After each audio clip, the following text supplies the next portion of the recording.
Bem-vindos, aí temos mais uma grande entrevista, desta vez com outro convidado. O nosso convidado é João Paulo Marrocano. Ele é o cabeça de lista pela coligação PSD-CDS-PP e concorre à Câmara Municipal de Proença Nova. Antes de mais, João Paulo, agradecer-lhe a sua presença, o tempo, a disponibilidade, permita que o trate assim. E a pergunta óbvia, João Paulo já é conhecido na política, mas agora com responsabilidade acrescida. Assume mesmo a liderança deste projeto autárquico. E a minha pergunta é, como é que se toma esta decisão? Eu sei que não é fácil, sobretudo na família, nos que nos são mais próximos. É verdade. Obrigado pelo convite, como foi feito, e pela oportunidade de mostrar aqui o nosso projeto. Sim, nunca é uma decisão fácil, creio que para qualquer autarca, tomar esta decisão, porque portanto, é de facto um trabalho de responsabilidade, em que há sempre alguém que sai a perder, portanto, neste caso será certamente a família, mas também impera a consciência de que só dando o nosso contributo pelo desenvolvimento dos nossos territórios é que eles prosperam. Portanto, ao fim e ao cabo, estamos a trabalhar por um retorno precisamente daqueles que agora saem mais prejudicados, mas portanto, creio que essa parte também está ultrapassada. Está resolvida. E está resolvida. Mesmo na família. Mesmo na família. Portanto, então a pergunta óbvia é, há um projeto? A coligação PSD-CDS-PP, o que lhe pergunto, eu sei que há muito por fazer, não só em Proença, mas eu diria em toda a Beira Baixa e em todo o nosso Portugal e interior de maneira especial. Mas peço-lhe, já analisou a situação do Conselho e digamos quais seriam as prioridades, aquilo que já não pode esperar tanto tempo? Muito bem. As prioridades, e esse vai ser o grande foco do nosso projeto, é estancar a perda acentuada que o Concelho de Proença Nova tem tido em termos de população. Temos assistido a um despovoamento muito acelerado. Para ter ideia, nos últimos 20 anos, Proença Nova perdeu mais de 25% da sua população, baseado em número de eleitores, mas que não fugirá muito à realidade. Isto, num número mais frio, dá uma perda de 2 habitantes a cada semana. Ultrapassa 2 habitantes a cada semana que passou. Mas isto acontece não só porque somos um território muito envelhecido e como é pela lei natural da vida as pessoas vão morrendo, mas também porque não estamos a conseguir fixar os próprios jovens que hoje estão a entrar no mercado de trabalho. Portanto, essa é a nossa prioridade. E é fatalidade ou há solução? Vamos ver, hoje fala-se muito na substituição de população, portanto, mas eu creio que não é aquilo que as pessoas mais esperam. Eu acho que aquilo que mais esperam é mesmo que o Concelho tenha oportunidade, crie oportunidade para aqueles jovens que têm cá as suas raízes e que hoje entram no mercado de trabalho, que possam aqui trabalhar, possam constituir a sua família, possam ter uma qualidade de vida que porventura não encontrarão no outro lado, se aqui também tiverem condições para trabalhar, porque como é óbvio, sem trabalho ninguém consegue sobreviver. Mas reparo, várias vezes colocou a condição, se. Sim. Se tiver condições. Essa é que é o centro da minha questão. Diga. Temos que inverter, creio, que o caminho que foi feito nos últimos anos, que não criou condições para que os jovens que hoje estão a entrar no mercado de trabalho se fixem no território. Criação de mais oferta de... Eu acho que nós neste momento vamos ver, o problema do trabalho é um bocadinho um problema de pescadinha de rabo na boca.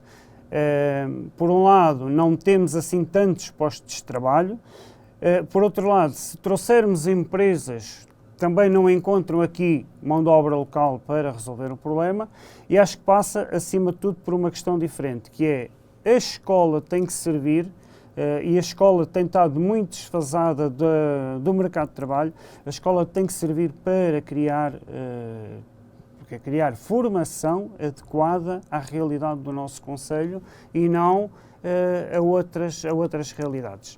Portanto, outra grande aposta, esta é uma, já me falou, vamos contar pelo menos 1, 2, 3, inverter a situação do despovoamento, da perda de população. Outra das formas que temos ainda neste momento para inverter o despovoamento é criar condições para que toda aquela geração que hoje está a chegar aos 60 anos mas 60, 65, portanto, que estão a chegar à idade da reforma, que saíram de Proença Nova há uns anos atrás, que fizeram a sua vida lá fora, que tenham condições para poder regressar. E porque um dos grandes entraves à população que hoje regresse é a falta de espaços para construir as suas casas, porque muitos herdaram pequenas casas que hoje não conseguem reconstruir, desde logo porque a qualidade de vida de hoje não é compatível com a qualidade que era há uns anos, portanto, isso aplica-se também na habitação. E o João Paulo, na prática, como faria? Por decreto, por despacho? Na prática, eu acho que estes problemas não se resolvem por decreto nem por despacho, até porque existem mecanismos legais já que o permitem. Agora, requer muito trabalho de campo, é necessário estar todos os dias nas aldeias, ver de quem são as ruínas, contactar os proprietários. Só se referir à habitação. No caso concreto da habitação, sim, para aquela extrato populacional que abandonou Proença e que muitos hoje até querem regressar, mas que encontram na falta de habitação, na falta de espaço para construir uma casa, a tal atratividade. E depois existe outro problema, é que os poucos que até querem regressar encontram às vezes as aldeias num estado, algumas das aldeias num estado de tal forma degradado, que por si só retira a atratividade, portanto, porque ninguém quer construir a mesma casa à frente de umas ruínas. Portanto, esse é um dos outros pontos também. Vamos também dar uma terceira prioridade? Uma terceira prioridade será o ordenamento do território depois numa outra forma, porque um dos problemas que temos também e que retira confiança às pessoas para voltar é a problemática dos incêndios, e esses vão continuar a existir, portanto não são controlados por nós de forma fácil, mas temos que criar, e isso está no nosso programa, faixas de valorização agrícola, ou seja, criar condições para que, no caso do incêndio, não atinjam as proporções, porque haja precisamente faixas que estanquem essa progressão. Portanto, estas são as nossas 3 prioridades. E eu deixei a dos incêndios, esta da faixa de valorização agrícola, para o último, porque é sempre um trabalho que não é compatível com 4 anos de mandato. Portanto, são sempre trabalhos de longa duração. Enquanto que os 2 primeiros se calhar ao fim de 4 anos conseguem-se ver resultados, obviamente esta problemática dos incêndios demora muito mais tempo. O que é que faz um bom autarca, João Paulo? Bom, o que é que faz um bom autarca? Isso será uma resposta que só lhe conseguirei dar daqui a 4 anos se for eleito. Não, neste momento tenho a minha perspectiva. Já tem uma perspectiva. Eu acho que um bom autarca junta aqueles 3 princípios que baseiam a nossa candidatura, que é a humildade. Humildade para ouvir toda a gente, independentemente da cor política, proximidade. Ter firmeza nas decisões que toma, portanto, porque é muitas vezes confrontado com pedidos que são antagónicos entre si e o autarca tem que tomar a decisão em função do que é melhor para todos e depois trabalho, mesmo muito trabalho. Sendo incompreendido? Mesmo sendo incompreendido. Repare, se nós olharmos para o nosso passado, os grandes desenvolvimentos foram todos incompreendidos no momento. Todos. Se reparar, provavelmente ninguém no nosso país foi tão incompreendido como o Marquês de Pombal quando atravessou avenidas largas em Lisboa e que hoje, passados uns anos, se revelaram que afinal se calhar até estavam estreitas. Este é um dos exemplos. Portanto, eu acho que um autarca que não seja incompreendido pelas decisões que toma também não está a ser um bom autarca. Naturalmente não pode ser incompreendido por toda a população. Exatamente, não avança. Não avança. Pergunto-lhe porque eleições são eleições, o vosso Conselho tem também várias forças políticas e a questão é vamos traçá-las.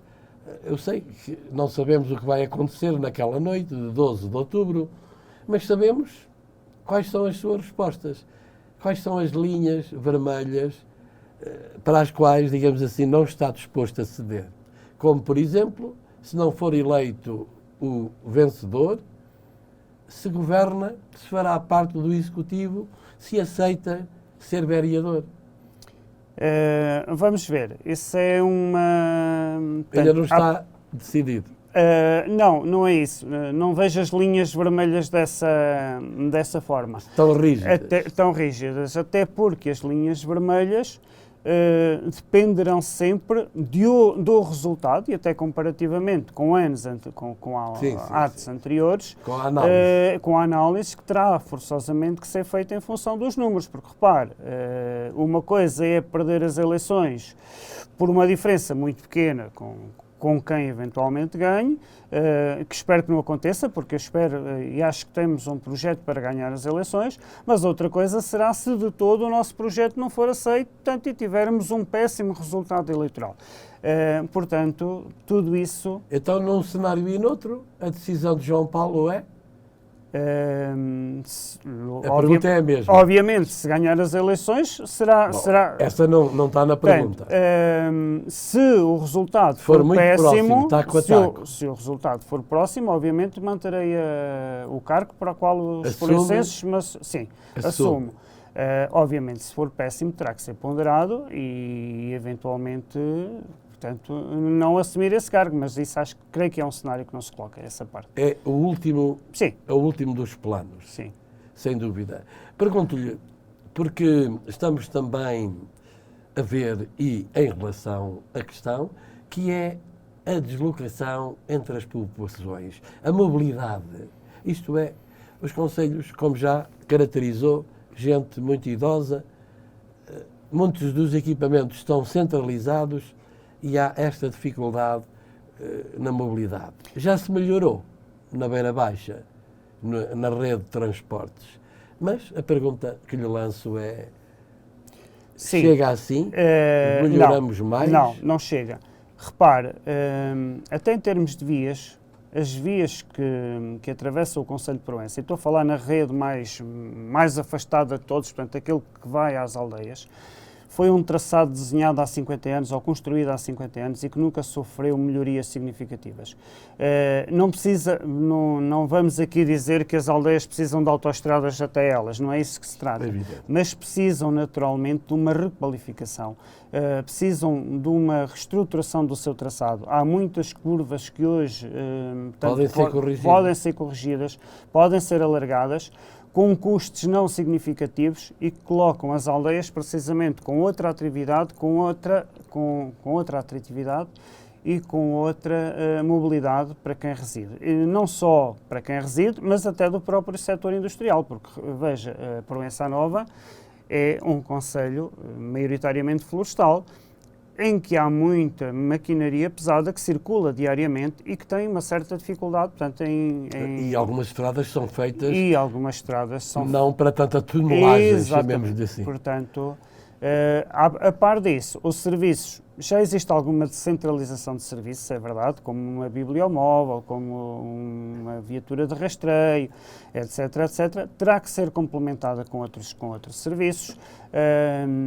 até a nível de proximidade de comércio, que hoje não existe. Hoje há muitas aldeias que começam a não ter um único comércio, e isso é um fator há uma dependência maior da vila, condicionante, portanto é quase uma morte anunciada de uma aldeia, portanto, e todos esses serviços provavelmente têm que ser repensados para dar vida às aldeias. Bom, mas se não há, digamos assim, clientes, se não há procura, a oferta aqui foi o que aconteceu. Só subsidiada, é a minha pergunta. Se tiver que ser, se justificar, sim, porque repare, lá está, isto é o tal problema da pescadinha de rabo na boca. Portanto, se lá não mora ninguém, não tem serviços, mas se não tem serviços, já para lá não vai morar ninguém. Portanto, haverá aqui situações em que sim, que se justifica manter serviços desses subsidiados até... Portanto, consigo impulsionar novamente o crescimento das aldeias. E há algumas, e eu dou-lhe o exemplo daquela onde eu vivo, que é aquela, precisamente, que conheço melhor a realidade prática, porque estou lá todos os dias, que tem mantido o nível de população, precisamente porque ainda tem conseguido cativar pessoas que estavam fora e que vêm cá passar, portanto, gozar a sua merecida reforma.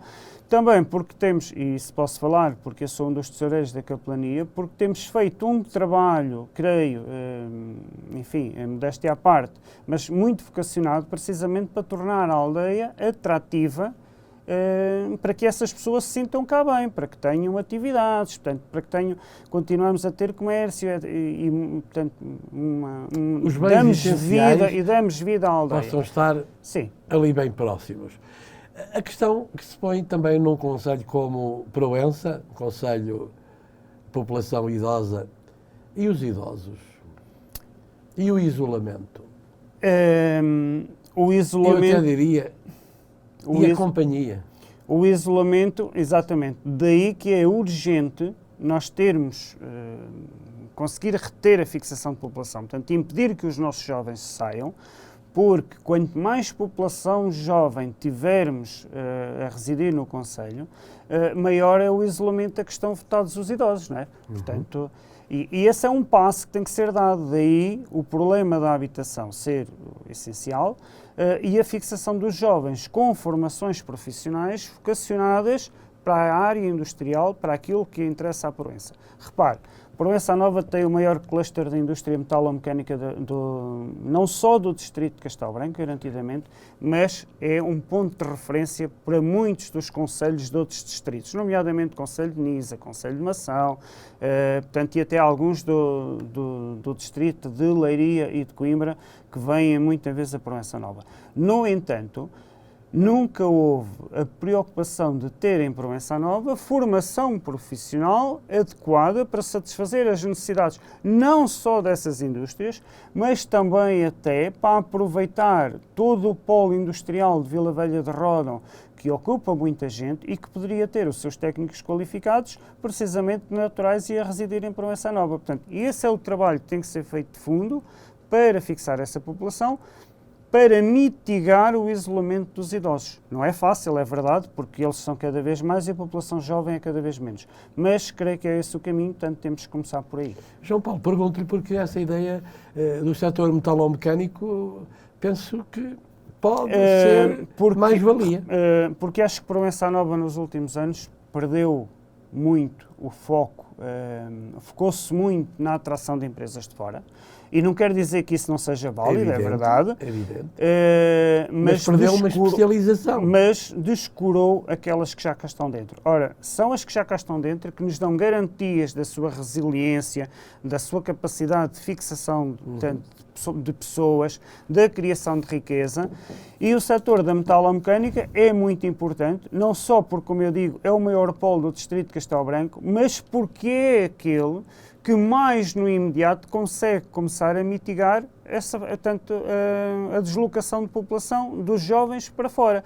Porque, repare, se estivermos a falar, por exemplo, na área da floresta, estamos sempre a falar em ciclos muito longos de resultados práticos e este é um setor que está todos os dias. Portanto, temos perto de uma dezena de empresas que todas elas precisam de mão de obra, que não têm mão de obra e que não crescem precisamente por essa condicionante. No entanto, continuamos a mandar os nossos jovens para fora, porque não encontram aqui oportunidades de formação profissional e também porque continuamos hoje a olhar ainda, isso é uma questão de mentalidade, mas continuamos a olhar para a formação profissional. A sua aposta passaria por uma profissional, por uma integração na escola com a rede que já existe? Vamos ver, isso é uma questão teórica, ou seja, é uma decisão. É uma decisão, mas que terá que ser colocada em prática de uma ou de outra forma. Há uma realidade, é que nós continuamos a olhar para a formação profissional como um mal menor. Um mal menor. Portanto, continuamos a olhar para a formação profissional como destinada àqueles jovens que não têm capacidades de aprender noutras áreas. Esquecemos de uma realidade. É que operar hoje um sistema, operar hoje equipamentos de metalomecânica, até operar equipamentos florestais hoje que existem de topo, requer um nível de conhecimentos e temos equipamentos tão sofisticados como alguma parte da medicina. Óbvio que as responsabilidades são diferentes claro. Mas... E a grandeza das máquinas também. Mas continuamos a olhar muito, portanto, para quem estuda para medicina, como um aluno de excelência e quem vai para o profissional como um mau aluno, como um aluno que não teve capacidade para ir mais além. Portanto, esse é um dos problemas hoje. Isso é ideológico. Isso é ideológico, mas é uma ideologia que tem que se combater desde logo na escola, levando as crianças, os adolescentes, a visitar aquilo que melhor se faz no concelho, para eles próprios pequeninos tomarem contacto com uma realidade completamente diferente. Repare, eu outro dia tive uma conversa com um caprinicultor e dizíamos isto. Nós continuamos a olhar para um caprinicultor como o senhor que anda de cajado às costas. Claro. E esquecemos de uma realidade. Operar hoje uma sala de ordenha do mais moderno que há requer tantos conhecimentos de informática ou mais do que quem trabalha num escritório. Portanto, e esta mentalidade tem que ser começada a incutir de pequenino nas João crianças. Paulo, toda a agricultura. Exatamente. Eu acho que estamos todos já convictos que ou mudamos, modernizamos, digitalizamos, Exatamente. chamemos como entendermos, ou É isso mesmo. vamos perder tudo E no essa caminho. mentalidade faz-se a partir da escola. Agora, se me pergunta se é a escola, se é os sistemas A escola de escola já que já existe. existem em Proença Nova, que têm capacidade e que estão, portanto, para implementar um plano deste, se temos que recorrer a escolas profissionais que existem do melhor que há, se calhar a nível do mundo inteiro, mas que não estão tão próximas de nós e que temos que fazer parcerias com, Então com deixa-lhe a elas. pergunta, o senhor se for eleito, como é que vai? Qual é o que já tem ou traz uma escola? Portanto, temos essa prioridade sempre de aproveitar aquilo que já temos, tal como as empresas. Se entendermos que não é possível que aquilo que já temos dê a resposta, teremos que procurar outras soluções, evidentemente. Deixou tudo em aberto. Há um problema nos concelhos do Pinhal, eu diria mesmo, já começa a ser um problema estruturante da nossa região, se não mesmo do nosso país. Bom, falo, obviamente, já é incontornável. É bom agarrar este problema. O IC8. O IC8 que atravessa o concelho. Sim. E que deixa luto, marcas, lágrimas. E se calhar já começa a ter até um epíteto que nem é atrativo para a nossa região. IC8 é um dos planos, é um dos projetos, bater à porta de quem pode mudar as coisas? Sim. Uma das nossas, portanto, um dos nossos planos, e que está incluído no princípio da firmeza, é precisamente bater à porta de quem tem a responsabilidade de resolver, de facto, um problema grave, que não é só de Proença, é dos concelhos todos. Tem que ser em nível de escala. Neste momento, eu diria até que é nacional ou até internacional. Repara, o IC8, e para quem lá passa todos os dias, sabe... É uma via internacional. É uma via internacional, sim, sim. Muito, em especial muito para uma população espanhola. Que serve muito do nosso litoral, portanto, porque é o litoral mais próximo que tem, mas é também, em termos económicos, transporte de mercadorias, hoje uma das principais vias do país. Portanto, e que requer, de facto, uma firmeza, uma capacidade de bater o pé, digamos assim, perante o Governo Central, porque, infelizmente, todos sabemos e todos nos damos conta da quantidade de vidas que o IC8 tira quase todos os dias, portanto, e que merece muito mais do que o que está agora. Portanto, merece uma retificação aí sim profunda daquele traçado para que não ocorram situações como as que estão a ocorrer agora praticamente todos os dias. João Paulo, o nosso tempo e a nossa conversa, que vai agradável, está praticamente com o tempo e o tipo da nossa conversa também esgotados. O que lhe proponho é que se dirija ao seu eleitorado e que apresente as linhas mestras ou outras que assim entender para convencer o eleitorado a apostar no seu projeto. Peço-lhe esta Câmara que está mesmo em frente a si, que muito bem. É toda sua. Muito bem. Então, para os jovens, quero-vos deixar uma palavra de esperança. Esperança de que renovaremos Proença Nova, de que faremos dela um território, o território que vos viu crescer, que seja o território onde consigam ter condições para trabalhar, para constituir a vossa família e ter uma qualidade de vida que provavelmente não encontrareis no outro lado. Para aquela população que saiu de Proença há uns anos e que hoje pensa regressar, dou-vos a garantia de que trabalharemos afincadamente para que aqui possam retomar o vosso território, para que aqui possam passar a vossa velhice com tranquilidade. Mas por fim, e para mais importante, deixo uma reflexão a todos aqueles que acham que uma mudança que já não faz sentido. Aqueles que chegaram a uma altura da vida em que acham que estar assim ou estar de forma diferente não faz qualquer sentido. Pois digo-vos que faz toda a diferença. Não se esqueçam nunca que o vosso voto é a maior herança que deixam aos vossos filhos e aos vossos netos.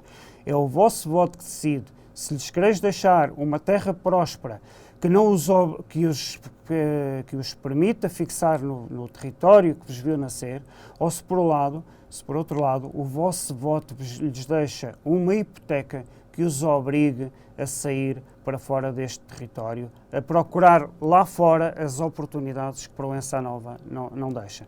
Portanto, no próximo dia 12 de outubro, votem a pensar, acima de tudo, no futuro do Conselho. Bem-aja, esta é a sua mensagem dirigida. Aproveitamos ainda o último minuto que temos para uma simples pergunta, que é: o futuro do Conselho acredita mesmo que é possível ou já é fatalidade? Vamos ver.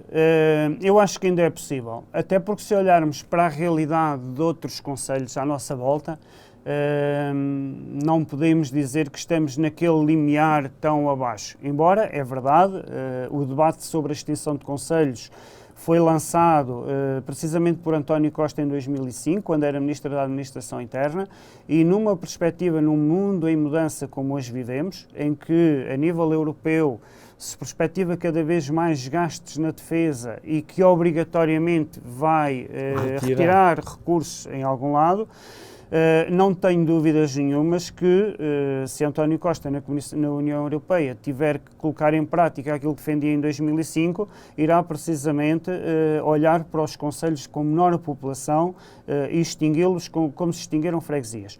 No entanto, sempre se falou que a extinção de concelhos seria para concelhos abaixo dos 5.000 habitantes. Ora, Proença Nova tem neste momento na ordem dos 6.500 eleitores.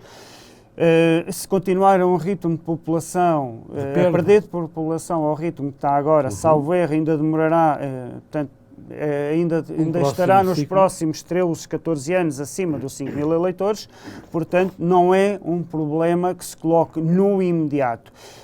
E quero acreditar que o nosso trabalho, que as nossas propostas vão precisamente conseguir inverter essa tendência, salvaguardando o futuro do Proença Nova enquanto Conselho. Sendo certo que se continuar a perder população ao ritmo que está, não tenho dúvidas nenhumas, portanto, e se nada for feito, não é só com a atração de empresas externas, nem com a atração de população externa, portanto, que terá salvaguarda. Mas sim, quero acreditar que Proença Nova tem futuro e trabalharemos por isso todos os dias. João Paulo, só para mesmo, e vou-lhe pedir que seja muito rápido, falemos do seu parceiro de coligação. Temos uma excelente relação, portanto, acho que temos tudo para construir um futuro sólido em Proença Nova. Bem-aja e agradeço-lhe o tempo e a disponibilidade. Eu aqui agradeço, obrigado. Também, já sabe, nós vamos continuar com as grandes entrevistas a vários candidatos às câmaras municipais pelos 11 concelhos do distrito de Castelo Branco.